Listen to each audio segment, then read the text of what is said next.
오늘 이 시간에는 믿음의 반석 위에 세워진 성도라는 제목으로 하나님의 말씀을 전하도록 하겠습니다. 여러분 집을 짓거나 건물을 지을 때 여러분 가장 중요하다고 생각되는 것이 무엇이라고 생각합니까? 그것은 아마 기초를 튼튼히 세우는 것입니다. 여러분 아무리 화려한 건물을 지어놓고 인테리어를 잘하고 또한 멋있는 분위기를 연출한다 할지라도 건물의 기초가 튼튼하지 않다면 무슨 일이 벌어질까요? 얼마 지나지 않아서 그 건물은 무너지고 말 것입니다. 늘 불안함 속에 살아가야만 할 것입니다.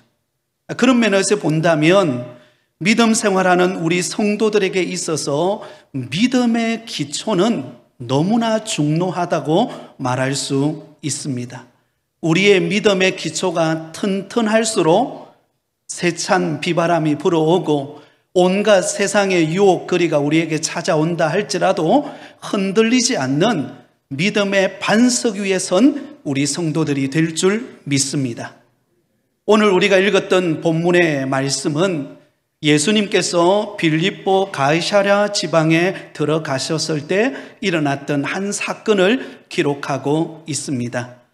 예수님께서 제자들과 함께 빌립보 가이사랴 지방에 들어가시게 되었습니다. 그때 예수님은 마치 기다렸다는 듯이 예수님에게 이렇게 질문을 던집니다. 사람들이 인자를 누구라 하느냐? 그러자 제자들이 이렇게 예수님에게 대답합니다. 들어는 세례 요한이라고도 하고 또 어떤 사람은 엘리야라고도 하고 또 어떤 사람은 예레미야나 혹은 선지자 중에 하나라 하더이다. 아마 제자들은 그동안 예수님을 따라오면서 많은 사람들이 예수님에 대하여 이야기하는 것을 들었던 것 같습니다. 그러자 예수님께서 이제 제자들을 향하여 이렇게 질문합니다. 너희는 나를 누구라 하느냐?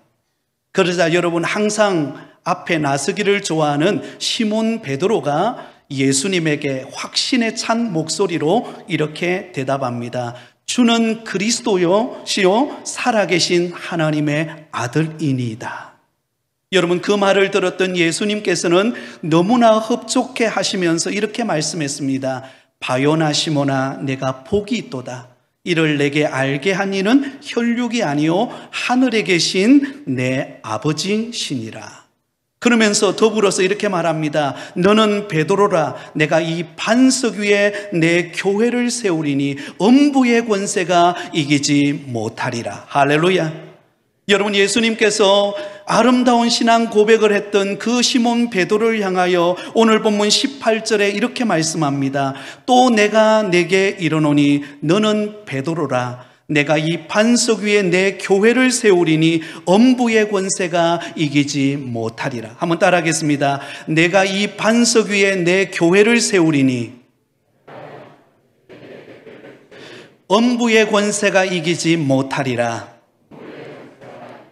사랑하는 여러분, 우리 부곡교회에 속한 모든 성도들이야말로 항상 이러한 주님의 기대와 같이 믿음의 반석 위에 세워진 성도들이 되시기를 바랍니다.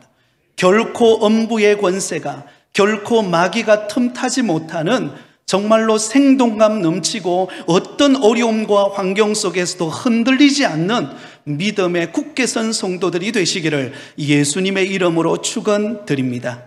자, 그렇다면 오늘 본문의 말씀을 통해서 우리가 믿음의 반석 위에 세워진 성도로서 튼튼한 기초를 세우는 성도가 되려면 어떻게 해야 할까요? 그 첫 번째로는 신앙 고백이 분명한 성도가 되시기를 바랍니다. 신앙 고백이 분명한 성도가 되시기를 바랍니다. 오늘 본문 13절을 우리 같이 읽도록 하겠습니다. 예수께서 빌립보 가이사랴 지방에 이르러 제자들에게 물어 이르시되 사람들이 인자를 누구라 하느냐? 여러분 예수님께서 제자들과 함께 도착하신 곳이 어디였습니까? 빌립보 가이사랴 지방이었습니다. 여러분 이곳은 갈릴리 북쪽 갈릴리 바다로부터 약 40km 북쪽으로 올라가는 곳입니다. 왜 하필이면 예수님께서 제자들과 함께 이 빌립보 가이사랴 지방에 가셨었을 때에 사람이 인자를 누구라 하느냐, 너희는 나를 누구라 하느냐라고 예수님께서 이렇게 질문하셨을까요? 여러분, 예수님의 이 질문 속에는 의도가 담겨져 있습니다. 그 당시 이 빌립보 가이사랴 지방이라고 하는 곳이 어떤 곳이었는가 하면 로마 황제를 숭배하는 거대한 가이사랴 신전이 세워져 있었던 곳이 바로 이 빌립보 가이사랴 지방이었습니다. 그러니 여러분, 이곳에 살고 있는 모든 사람들은 아침에 눈만 뜨면 무엇을 보겠습니까? 거대하게 세워져 있는 그 가이사랴 신전을 보며 하루하루를 살아가야만 했습니다. 그 당시 전 세계를 제패하고 최고 권력을 가지고 있는 로마의 가이사랴 황제의 신전이 세워져 있는 것을 볼 때마다 여러분, 그들은 무엇을 느꼈을까요? 그 신전을 바라보면서 마치 신처럼 떠받들고 경배의 대상으로 여겼던 것입니다. 마치 여러분, 지금 북한에 가보면 평양의 한중앙에 무엇이 세워져 있죠? 김일성과 김정일의 동상이 세워져 있습니다. 그래서 북한 사람들은 매일같이, 평양에 사는 사람들은 눈을 뜨면 그 김일성과 김정일의 동상을 보면서 숭배하는 것과 같았습니다. 그러므로 여러분, 이처럼 로마 황제 가이사랴 숭배 사상에 젖어 있던 그 빌립보 가이사랴 지방에 오신 예수님께서 의도적으로 지금 제자들에게 질문하고 있는 것입니다. 사람들이 나를 누구라 하느냐? 그때 여러분, 사람들이 이야기하는 예수님은 어떤 분이었습니까? 14절입니다. 우리 같이 읽겠습니다. 이르되 들어는 세례 요한, 들어는 엘리야, 어떤 이는 예레미야나 선지자 중에 하나라 하나이다. 여러분, 여기 보면 세례 요한, 그리고 엘리야, 그리고 예레미야 선지자가 나오죠. 이들은 바로 신약과 구약 성경을 대표하는 선지자이자 하나님의 종들이었습니다. 그래서 사람들은 예수님을 생각할 때에 하나님께서 보낸 선지자나 아니면 하나님의 종일 것이다, 이렇게 인식을 하고 있었다는 것입니다. 여러분, 이러한 인식은 여전히 오늘날에도 세상 사람들이 가지고 있는 생각이기도 합니다. 여러분, 오늘날 예수 믿지 않는 많은 세상 사람들은 예수님을 생각할 때 어떻게 생각하죠? 대부분이 4대 성인 중에 한 사람일 것이다 라고 그렇게 생각하고 인식하며 살아갑니다. 여러분, 철학자였던 소크라테스, 유교의 공자, 그리고 불교의 스가모니와 더불어서 예수님은 4대 성인 중에 한 사람이다, 그렇게 생각합니다. 그래서 여러분, 예수님에 대하여 말할 때에 예수님은 마치 윤리나 도덕 성생 중에 한 사람으로 생각합니다. 가끔씩 여러분, 전도를 해보면은요, 사람을 만나서 우리 한번 교회 가보지 않으시겠습니까? 라고 이렇게 질문을 하며 사람들이 많은 경우에 이렇게 말합니다. 아유, 교회는 너무 좋은 곳이죠. 교회 가면 좋은 말씀도 듣고, 또 교회 가면 착해지고, 또 교회 가면 좀 사람이 마음의 평안을 얻을 수 있지 않습니까? 그런데 지금 시간이 없어서 못 가겠네요. 이렇게 말해요. 여러분, 대부분이 교회에 대해서 좋은 인상을 이야기합니다. 여러분, 심지어 이렇게도 생각합니다. 성경에 예수님께서 행하신 기적의 사건들은 믿지 않지만, 그러나 예수님이 전하신 그 말씀, 착하고 도덕적으로 가르치는 그 교훈에 대해서는 받아들이면서 예수님을 좋은 도덕 교사 정도로 생각을 합니다. 그러나 여러분, 이것이 얼마나 영적 무지에서 나오는 대답입니까? 우리가 믿고 섬기는 그 예수님은 여러분, 훌륭한 선지자 중에 한 분이 아닙니다.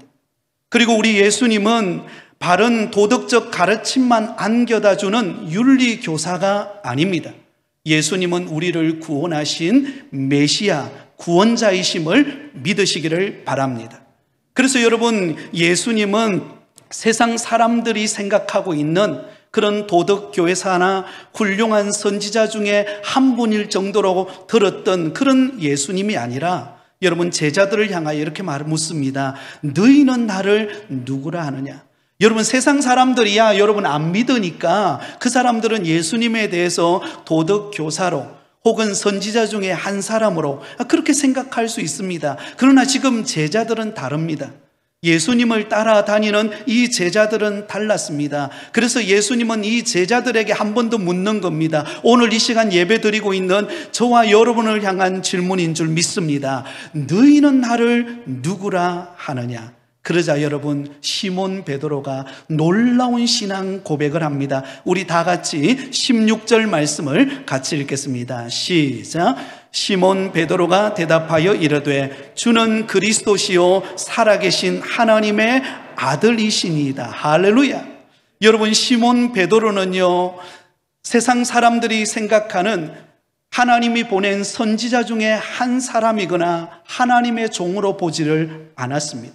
4대 성인 중에 한 사람으로 예수님을 보지를 않았습니다. 예수님을 어떻게 보았습니까?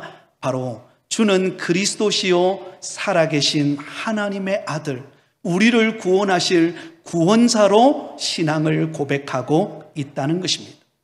여러분, 시몬 베드로뿐만 아니라 12명의 제자들은 예수님을 그동안 3년 동안 예수님과 동거동락하면서 그동안 함께 지내왔습니다. 여러분, 사실 우리가 사람들이 살아가면서요, 좀 멀리서 바라보면요 굉장히 다 좋게 보여요. 그래서 가끔씩 저도 이렇게 신방을 가면 이렇게 성도님들이 이야기하는 경우가 있습니다. 저희 아내에게, 아이고 사모님, 목사님과 함께 사셔서 너무 좋겠어요.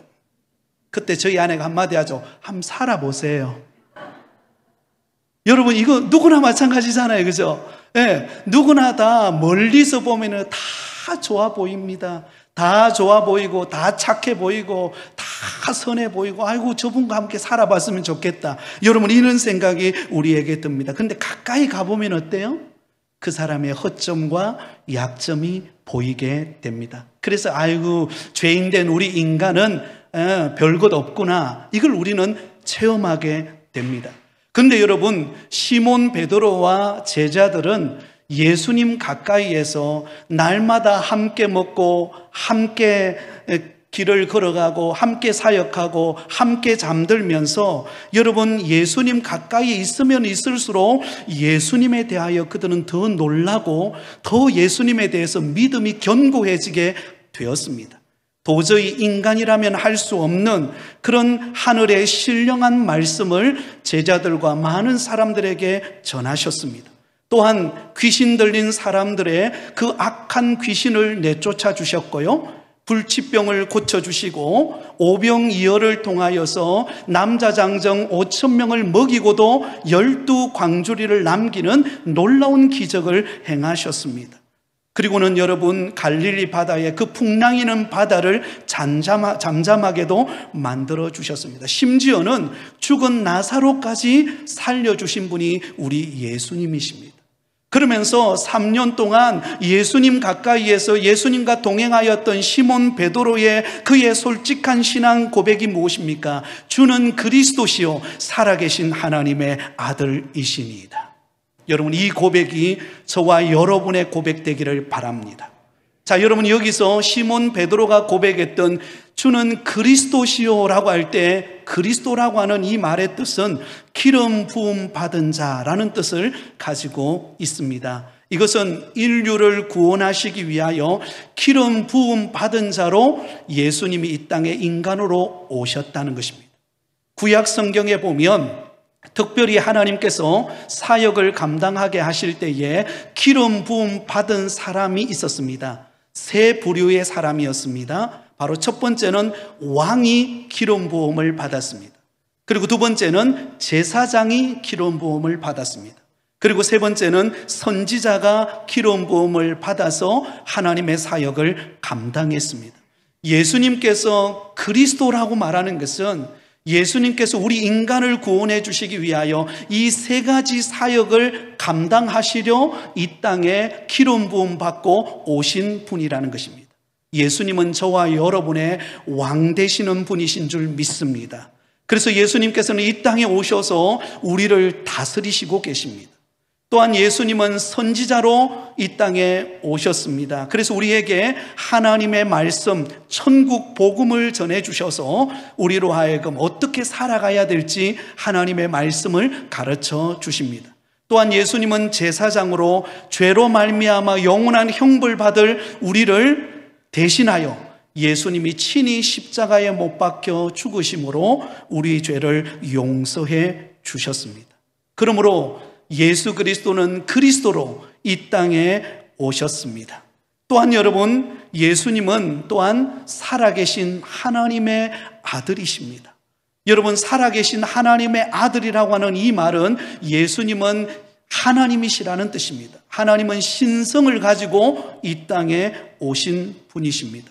여러분, 그 당시 빌립보 가이사랴 지방에는 온갖 우상들이 난무하고 있었습니다. 특별히 그 한 중앙에는 로마를 상징하는 가이사랴의 신전이 우뚝 세워져서 그 빌립보 가이사랴 지방에 사는 모든 사람들이 그 신전을 바라보면서 추앙하고 로마를 그리워하는 그런 때였습니다. 그런데 우리 예수님께서 이 땅에 하나님의 살아계신 하나님의 아들로서 죄 없이 이 땅에 우리를 구원하시기 위하여 예수님이 이 땅에 오셨습니다.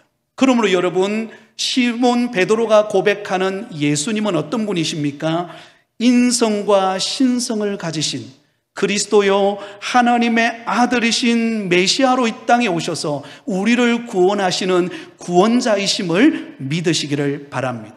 그래서 여러분, 사도행전 4장 12절에 이렇게 말합니다. 우리 화면을 보고 같이 읽겠습니다. 사도행전 4장 12절입니다. 같이 읽습니다. 시작.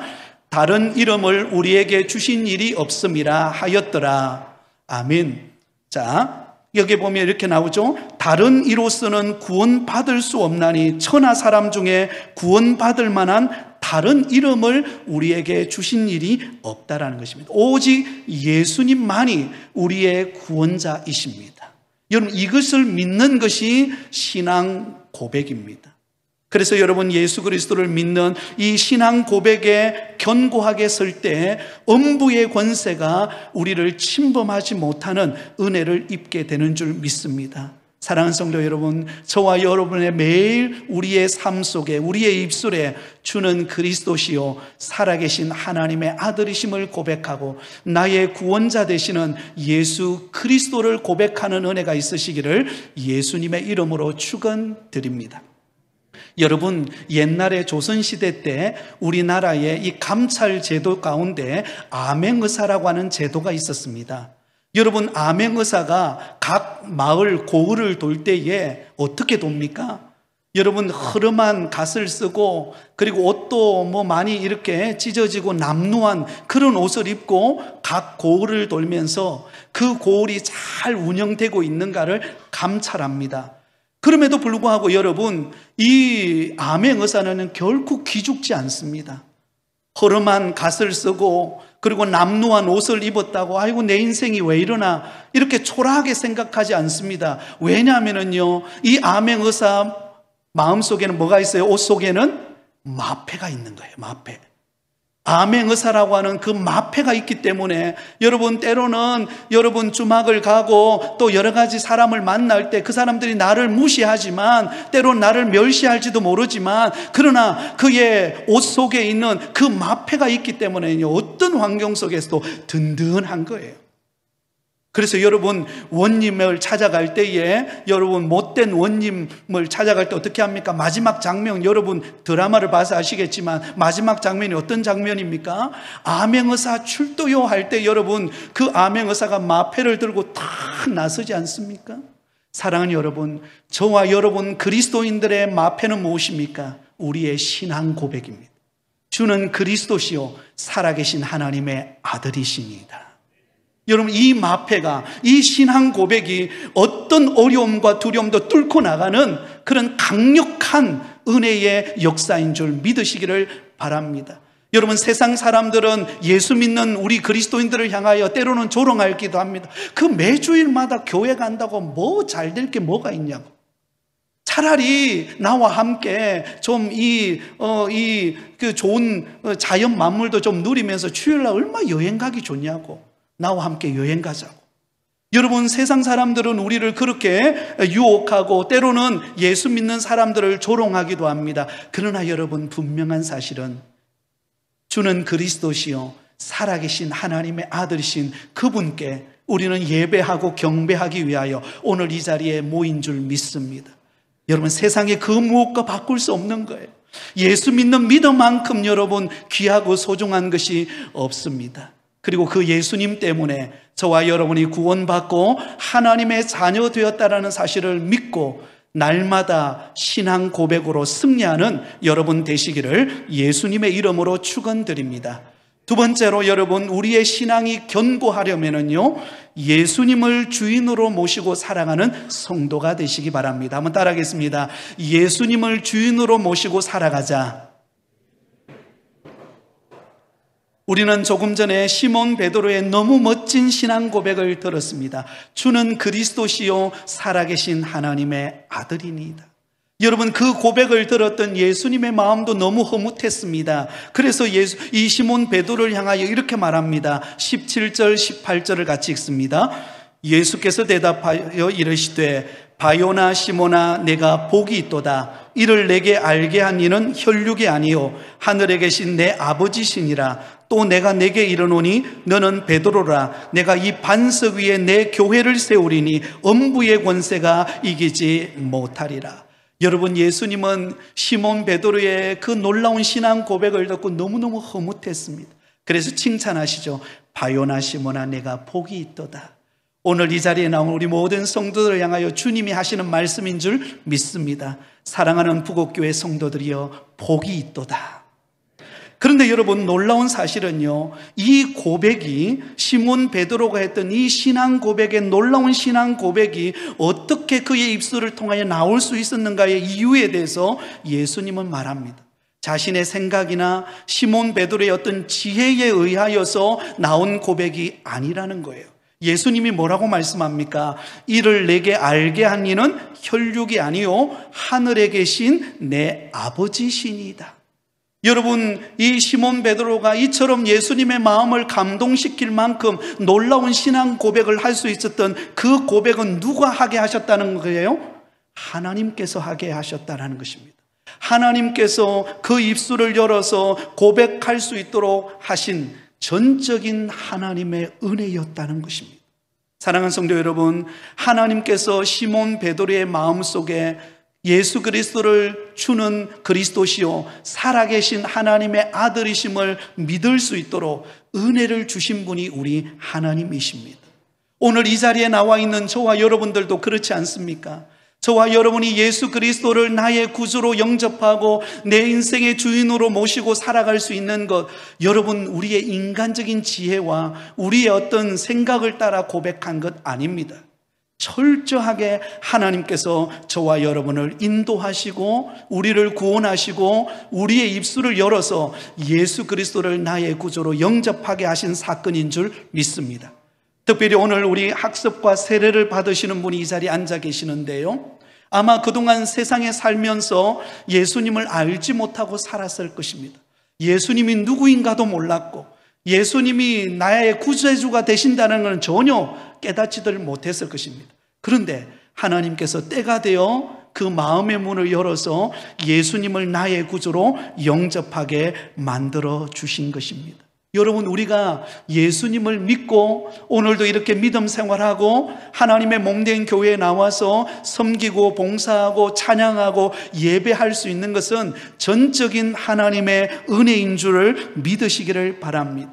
그래서 우리가 찬양하지 않습니까? 나를 지으시니가 하나님, 나를 부르시니가 하나님, 나를 보내시니도 하나님, 나의 나된 것은 다 하나님의 은혜라. 여러분, 이 고백이 우리의 고백이어야 합니다. 그런데 여러분, 이 고백을 통하여서 여러분 하나님의 전적인 은혜로 말미암아 우리가 구원을 받았다면 여러분, 우리의 삶의 주인은 누가 되어야 합니까? 예수님이 우리의 삶의 주인이 되셔야 합니다. 오늘 본문 18절에 보면 이렇게 말하죠. 너는 베드로라. 내가 이 반석 위에 내 교회를 세우리니 엄부의 권세가 이기지 못하리라.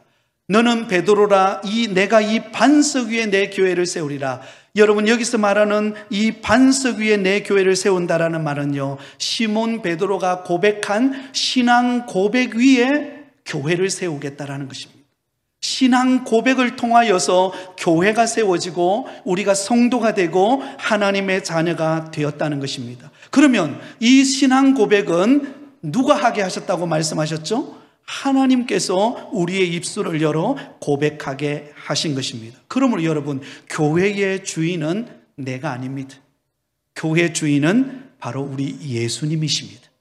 우리를 구원하신 메시아 예수 그리스도께서 교회의 주인 되시고 우리의 인생의 주인 되어진다라는 사실을 믿으시기 바랍니다. 여러분, 오랫동안 천주교에서는요, 베드로를 신앙 고백한 베드로를 여러분 반석이라고 주장하고, 그래서 베드로가 초대 교황이고 그 이후에 여러분 베드로라고 하는 교황들이 계속적으로 세워져서 말씀의 권위와 동일하게 여겼습니다. 그러나 이것은 성경을 벗어나는 것입니다. 우리 개신교 기독교는 마틴 루터의 종교개혁 이후에 예수님이 말씀하신 이 반석은 인간 베드로 위에가 아니라 바로 그 시몬 베드로가 고백했던 신앙 고백 위에 교회가 세워지는 것입니다.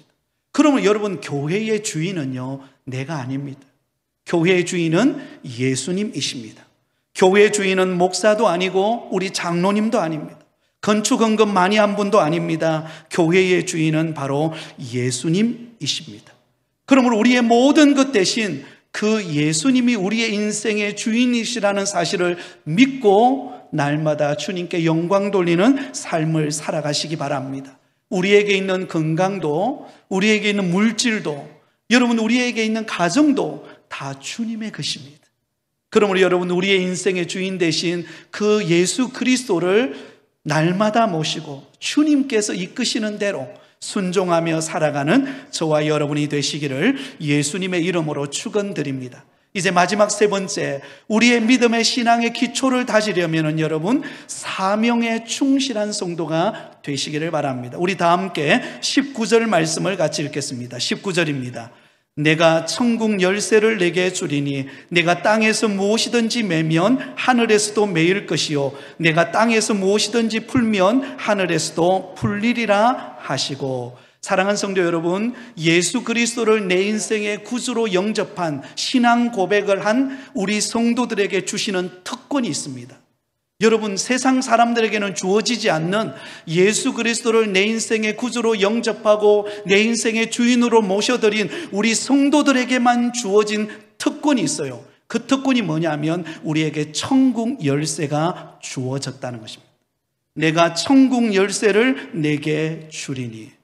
여러분, 우리가 이 세상에 가장 값지게 생각하는 열쇠들은 많이 있죠. 세상 사람들이 가장 좋아하는 그런 열쇠는 어떤 것일까요? 아마 보물 창고를 여는 열쇠가 아닐까요? 자기 집에 있는 귀중품, 어떤 보물이라든지 아니면 어떤 좋은 어떤 그런 것들을 간직하고 있는 그런 열쇠의 키를 가지고 있다면 그 사람은 아마 든든할 것입니다. 든든할 것입니다. 여러분, 저 해운대 가보니까 플랜카드가 하나 붙어 있더라고요. 이건희 뭐 전시관인가요? 이건희 그 그림 전시관을 해운대에 뭐 이렇게 적어 놨더라고요. 네. 이건희 씨가 가지고 있었던 그런 작품들, 그 전시관을 해운대에 세우면 자랑스럽게 여기는 거예요, 사람들이. 여러분, 세상 사람들은 눈에 보이는 것, 세상에 좋은 보물, 그리고 물질, 권력, 이런 열쇠를 갖는 것이 최고라고 생각합니다. 그러나 여러분, 가장 소중하고 가장 가치 있는 것은 천국 열쇠를 얻는 것인 줄 믿습니다. 바로 천국에 들어가는, 하나님의 영원한 나라 천국에 들어가는 이 천국 열쇠를 가진 자가 가장 축복된 인생을 살아간다라는 사실을 잊지 마시기를 바랍니다. 그러면 여러분, 저와 여러분이 이 천국에 들어가는 천국 열쇠를 가졌기 때문에 우리에게는요, 자유함이 있습니다. 우리에게는 기쁨이 있습니다. 때로는 이 세상에서 환난과 시련과 고난의 환경을 겪는다 할지라도, 그러나 우리에게는 영원한 하나님의 나라 천국이 보장되어 있기 때문에 여러분 이 세상의 것에 미련 두지 않고 천국을 소유하며 살아가게 되어지는 줄 믿습니다. 근데 여러분 천국은 장차 우리가 들어가는 영원한 하나님의 나라이기도 하지만 또한 현재의 천국이 있습니다. 바로 예수 그리스도를 나의 구주로 모시고 살아가는 오늘날 교회가 천국인 줄 믿습니다. 여러분 오늘 이 자리에 이 아름다운 천국의 장소에 여러분들이 들어오셨습니다. 그런데 여러분 이 천국 열쇠를 가진 자에게는요 사명이 주어집니다. 어떤 사명이 주어집니까? 여러분 19절 말씀을 다시 한번 더 보시기 바랍니다. 내가 천국 열쇠를 내게 주리니 내가 땅에서 무엇이든지 매면 하늘에서도 매일 것이요 내가 땅에서 무엇이든지 풀면 하늘에서도 풀리리라. 여러분 천국 열쇠를 가진 우리에게 주어진 사명은 무엇인가 하면 묻고 푸는 열쇠가 그 사명이 주어졌다라는 것입니다. 여러분 호텔에 가보면 호텔에서 들어갔는데 여러분 때로는 손님이 키를 가지고 들어가지 않아가지고 여러분 호텔 지배인이 만능 키라고 하는 것을 가지고 오잖아요. 그리고는 그 문을 열어줘서 호텔 안으로 들어가게 됩니다. 여러분 천국 열쇠를 가진 우리 성도들에게는요 놀랍게도 여러분 마치 이 만능 키와 같이 묻고 푸는 사명을 하나님이 우리에게 주셨다는 것입니다. 이 놀라운 특권입니다. 그것은 무엇을 말합니까? 우리가 누군가를 여러분 축복하면 그 축복의 문을 열었기 때문에 그 사람에게 하나님의 축복의 문이 열린다는 거예요. 우리가 누군가를 사랑하면 그 사랑의 문을 열었기 때문에 그 사랑을 통하여 다른 사람이 위로를 받고 은혜를 받고 회복의 은혜를 경험하게 된다는 것입니다. 이것이 묻고 푸는 사명입니다. 만약에 반대로 누군가를 여러분 우리가 저주하게 되면은요 그 저주한 것이 도리어 그것이 나중에 고리가 되어서 우리에게 때로는 상처를 주고 다른 사람을 아프게 만듭니다. 누군가를 미워하고 누군가를 원망하면은요 그것이 나중에 여러분 낚시 바늘과 같이 고리가 되어서 우리를 힘들게 만듭니다. 그러면 여러분 우리가 이 천국 열쇠를 어떻게 사용하느냐에 따라서 우리의 삶이 달라집니다. 여러분 하나님께서 우리에게 주신 이 천국 열쇠에 묻고 푸는 사명을 가지고 다른 사람을 축복하고 섬기고 사랑하고 은혜를 나누는 사람이 되면은요 그 사람이 복을 받게 됩니다. 다른 사람이 축복의 자리로 나오게 됩니다. 그 사람이 소망을 갖게 되는 것입니다. 그곳이 바로 우리 교회여야 할 줄 믿습니다. 그러면 여러분 우리는 하나님께서 주신 은혜를 받으면 받을수록 다른 사람을 축복하시기 바랍니다. 그것이 우리의 사명입니다. 여러분 은혜를 받을수록 다른 사람을 섬기시기를 바랍니다. 그것이 우리의 사명입니다. 여러분 은혜를 받았다면 그 받은 은혜를 다른 사람에게 나누어 주시기를 바랍니다. 이것이 우리의 사명입니다. 그러나 여러분 예수님 당시에 바리새인들과 서기관들은 이 사명을 감당하지를 못했습니다. 그 주어진 천국 열쇠를 잘못 사용했습니다. 자신들의 특권과 자신들만을 위한 것으로 사용했습니다. 그래서 여러분 다른 사람들을 비판하고 정죄하고 멸시하는 도구로 사용했습니다. 그러나 여러분 예수님과 그를 따르던 제자들은 이 천국 열쇠에 묻고 푸는 사명을 가지고 사람을 살리는 일을 위하여 정말로 절망 가운데 있는 사람들을 일으키는 일을 위하여 육체의 질병으로 고통하는 자를 고치는 일을 위하여서 정말로 그들의 인생을 드리고 헌신하는 사명자가 되었습니다. 사랑하는 성도 여러분, 오늘 우리 주변에 아직도 예수 믿지 않는 수많은 영혼들이 있습니다. 아직도 교회에 나오지만 그 마음에 참된 자유와 기쁨과 행복을 누리지 못하고 절망 가운데 살아가는 사람들이 많습니다. 그들에게 예수 그리스도를 구주로 영접하고 내 인생의 주인된 예수 그리스도를 모신 저와 여러분이 그들에게 묻고 푸는 열쇠를 가진 저와 여러분이 축복하고 섬기고 나누는 가운데 다른 사람이 천국을 경험하게 하는 은혜의 통로가 되시기를 예수님의 이름으로 축원드립니다. 이 이야기만 하고 말씀을 맺으려고 합니다.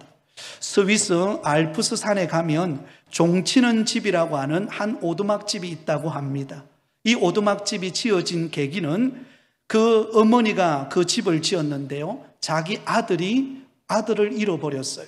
그래서 너무 안타까워가지고 그 알프스 산에 오는 많은 등산객들에게 위로를 전하고 또 비바람이 몰아칠 때에 그들이 어려움을 당하지 않게 하기 위하여 이 종치는 집, 한 오두막집을 지었습니다. 그래서 겨울이 되면 많은 관광객들과 사람들이 그 알프스를 구경하기 위하여 들어왔다가 사방에 흰 눈이 쌓여서 때로는 갈 길을 잃어버릴 때에 바로 이 종치는 집인 오두막집에서 종을 친다는 것입니다.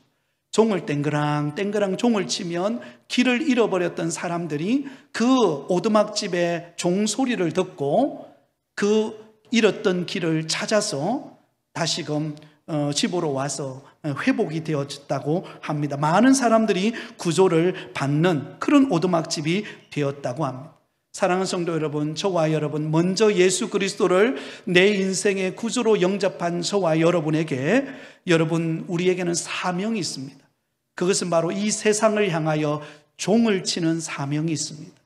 오늘도 절망과 좌절과 낙심 가운데 살아가는 사람들에게 먼저 예수 그리스도를 영접하고 구원받은 저와 여러분이 그들에게 예수 그리스도의 그 복음의 기쁨, 은혜, 감격을 나누어주는 오늘 이 시대에 종을 칠 수 있는 저와 여러분이 되시기를 바랍니다. 그럴 때에 우리의 삶 속에 풍성한 은혜를 경험하는 복된 걸음이 될 줄 믿습니다. 그러므로 믿음의 신앙을 기초를 튼튼히 하고 주님과 함께 동행하는 축복된 걸음이 되시기를 예수님의 이름으로 축원드립니다.